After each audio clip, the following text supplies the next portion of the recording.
আমরা নতুন বাংলাদেশ চেয়েছিলাম, সেই লড়াই এখনো শেষ হয়নি, কারণ আমরা আমাদের আকাঙ্ক্ষিত নতুন বাংলাদেশ পাইনি। প্রিয় হবিগঞ্জবাসী, আমরা আপনাদের কাছে বলতে এসেছি, জনগণের পাশে আমাদেরকে আবারও দাঁড়াতে হবে। এলাকায় এলাকায় যে দুর্বৃত্তায়নের রাজনীতি আবার নতুন করে শুরু হচ্ছে, মুজিববাদকে পুনর্বাসিত হচ্ছে, চাঁদাবাজ দখলদারিত্ব রাজনীতি ফিরে আসছে, আমাদেরকে সেই রাজনীতি ঠেকিয়ে দিতে হবে।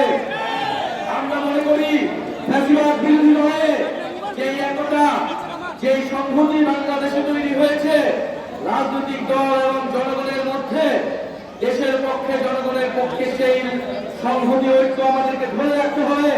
কিন্তু তার মানে এই নয় যে আমরা চাঁদাবাজির রাজনীতিকে প্রশ্রয় দিব।